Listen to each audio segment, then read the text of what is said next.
ইউনূসের বাংলাদেশে লেখা হচ্ছে নতুন ইতিহাস, মুছে ফেলা হচ্ছে মুজিবুর রহমানের স্বর্ণালী অধ্যায়, চেষ্টা করা হচ্ছে বঙ্গবন্ধু মুজিবুর রহমানের নাম, বাংলাদেশ গঠনে যাবতীয় অবদান মুছে ফেলার।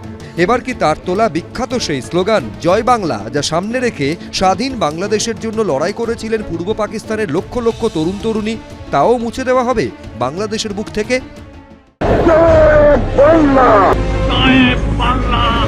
বঙ্গবন্ধুর জয় বাংলা স্লোগানকে বাংলাদেশের জাতীয় স্লোগান করার যে নির্দেশ দিয়েছিল হাইকোর্ট, তার উপর স্থগিতাদেশ দিল বাংলাদেশের সুপ্রিম কোর্ট।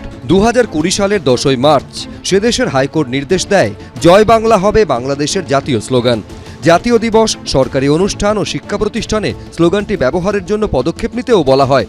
গত অগাস্টে মোহাম্মদ ইউনূসের অন্তর্বর্তী সরকার দায়িত্ব নেওয়ার পর হাইকোর্টের এই নির্দেশকে চ্যালেঞ্জ করে সুপ্রিম কোর্টে দ্বারস্থ হয় বাংলাদেশ সরকার।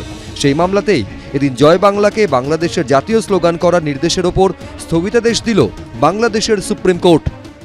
তো এখন যদি তারা ইতিহাসকে ঠেলে ফেলে পিছিয়ে দেয়, মুছে দিতে চায়, সেটা বাংলাদেশের দায়িত্ব।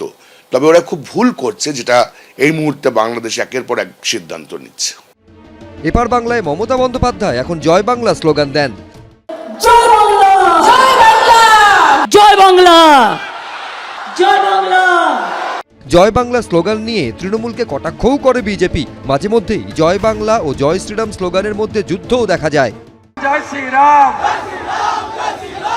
উৎসস্থল বাংলাদেশেই জয় বাংলা স্লোগান বন্ধ হয়ে গেলে তাকে শুধু এবার বজায় থাকবে এপারে তৃণমূলের স্লোগানেই। দেশটার নাম বাংলাদেশ, তার আবার সুপ্রিম কোর্ট। এভাবে মানুষের উপরে নিরবিচ্ছিন্ন অত্যাচার চলছে, সুপ্রিম কোর্টের কোনো ভূমিকা নেই। এখানে তৃণমূলের একজন বলছে 30% হিন্দু কেটে ভাসিয়ে দেব, আর ওপারে বাংলাদেশে বলছে যে এখানে বাংলাদেশকে পুরো হিন্দু শূন্য করে দেব। এবার এখানকার মানুষদের চিন্তা করতে হবে তারা কি করবেন। জয় বাংলা ব্যাপারটা একটা বাংলা, বাঙালি, বাংলা ভাষা, বাংলা সংস্কৃতি, বাংলা চেতনা, বাংলা ইতিহাসের সঙ্গে সম্পৃক্ত। ফলে কেউ যদি সেগুলোকে নিয়ে টানাটানি করতে চায়, তাহলে তাদের উদ্দেশ্য কি তারা বুঝে নেবে। এখন অন্য দেশের ব্যাপার, সুপ্রিম কোর্টের ব্যাপার, আমরা কোনো মন্তব্য করব না। মুজিবুর রহমানের মূর্তি ভাঙা হয়েছে। 32 নম্বর ধানমান্ডিতে বঙ্গবন্ধুর বাড়ি ভেঙে জ্বালিয়ে দিয়েছে উন্মত্ত জনতা। বাংলাদেশের টাকা, এমনকি পাঠ্যপুস্তক থেকেও মুজিবুর রহমানকে মুছে ফেলার প্রক্রিয়া শুরু করেছে ইউনূস সরকার। এবার টার্গেট মুজিবরের জয় বাংলা স্লোগান। এবিপি আনন্দ।